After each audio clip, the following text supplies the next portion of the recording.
دنیا بھر میں فرانس کے خلاف مظاہروں کا سلسلہ جاری ہے اور فرانسی اشیاء کی بائیکاٹ کی مہم پر عروج پر ہے۔ کراچی کے علاقے نارتھ ناظم آباد، بلاک جے اور ڈی حیدری مارکیٹ میں عوام فرانس سے تعلق رکھنے والی اشیاء کی خریداری سے گریز کر رہے ہیں۔ کئی علاقوں میں واقع بڑے تجارتی مراکز سے رجوع ہو کر عوام نے فروخت کے سامان سے فرانس کی اشیاء کو علیحدہ کرنے کی اپیل بھی کی ہے۔ سچل نیوز سے بات چیت کرتے ہوئے شہریوں کا کہنا تھا، ناموس رسالت صلی اللہ علیہ وسلم پر جان بھی قربان ہے۔ فرانس کی حکومت گستاخانہ خاکوں کے اشاعت پر نہیں روکے گی تو اللہ کے عذاب کے لیے تیار ہو جائے۔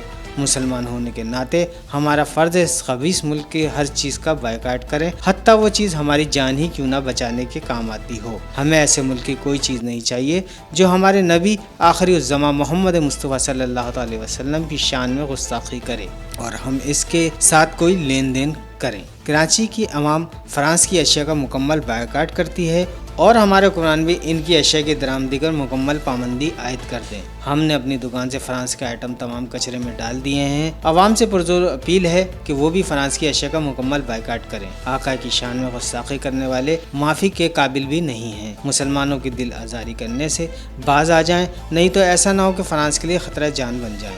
ہر چیز قبول ہے، نبی صلی اللہ علیہ وسلم کی گستاخی کسی قیمت میں قبول نہیں کریں گے۔ ہمیں فخر ہے کہ ہم امت محمدی صلی اللہ علیہ وسلم ہیں۔ اظہار خیال کی آزادی کے نام پر اسلام اور مسلمانوں کی آزادی گستاخانہ کارٹونز کا بنیادی مقصد ہے۔ ایسے وقت میں جب ساری دنیا میں مسلمان جشن آمد رسول صلی اللہ علیہ وسلم منانے کی تیاریوں میں ہیں، ایسے وقت فرانس میں گستاخانہ کارٹونز کی اشاعت عمل میں لائی گئی۔